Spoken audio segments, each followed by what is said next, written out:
News মিডিয়াৰ আজি মুখ্য বাতৰিসমূহ হ'ল ৰেল মন্ত্ৰালয়ে কৰ্মচাৰী মায়ুৰ চেলকাৰ বাবে 50,000 টকাৰ পুৰস্কাৰ ঘোষণা কৰিছে, যিয়ে শিশু এটাক ৰেলৰ তলত পিষ্ট হোৱাৰ পৰা ৰক্ষা কৰিছিল।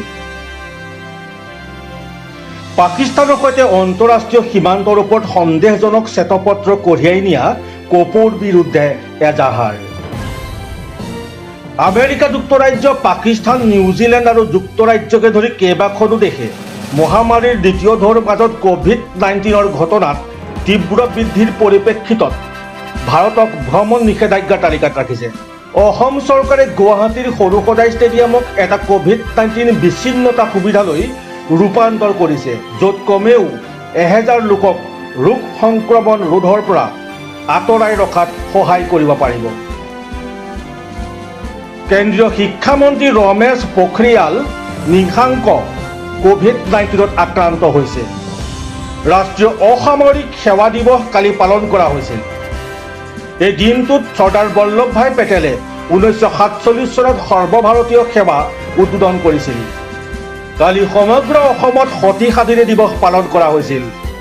21 এপ্ৰিল বুধবাৰে তেওঁৰ মৃত্যুৰ বাৰ্ষিকত সতী সাধিনীক সন্মান জনোৱাৰ বাবে ৰাজ্যিক বন্ধ হিচাপে ঘোষণা কৰা হৈছিল। ONGCৰ 3জন কৰ্মচাৰী, 2জন কনিষ্ঠ অভিযন্তা সহায়ক উৎপাদন আৰু এজন কনিষ্ঠ টেকনিচিয়ান উৎপাদন 21 এপ্ৰিল তাৰিখে পুৱতি নিশা অজ্ঞাত সশস্ত্ৰ দুৰ্বৃত্তই অপহৰণ কৰিছে। অসমৰ জনপ্ৰিয় গায়িকা ভিতালী দাস COVID-19 আক্ৰান্ত হৈ যোৱাকালি সন্ধিয়া 7:05 কালাপাহাৰ কোভিড হস্পিটেলত শেষ নিশ্বাস ত্যাগ কৰে।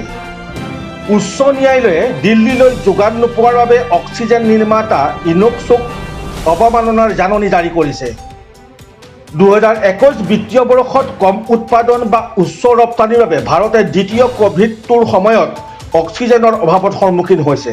মুম্বাই ইণ্ডিয়ানৰ অধিনায়ক ৰোহিত শৰ্মাক দিল্লী কেপিটেলছৰ হাতত মুম্বাই ইণ্ডিয়ানছৰ পৰাজিত হোৱাৰ সময়ত 11 অভাৰ ৰেটৰ বাবে 12 লাখ টকাৰ জৰিমনা বিহা হৈছে। কাজিৰঙাত পুনৰ গড় নিধন। চোৰাং চিকাৰীয়ে কাজিৰঙা ৰাষ্ট্ৰীয় উদ্যানত কৰিলে গড় হত্যা।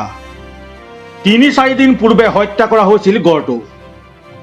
কাজিৰঙাৰ কহৰা বনাঞ্চলিক কাৰ্যালয়ৰ হনুমান বন শিবিৰৰ অন্তৰ্গত অঞ্চলত উদ্ধাৰ নিহত গড়টো। খৰ্গ কাটি নিছে চোৰাং চিকাৰীয়ে। News media.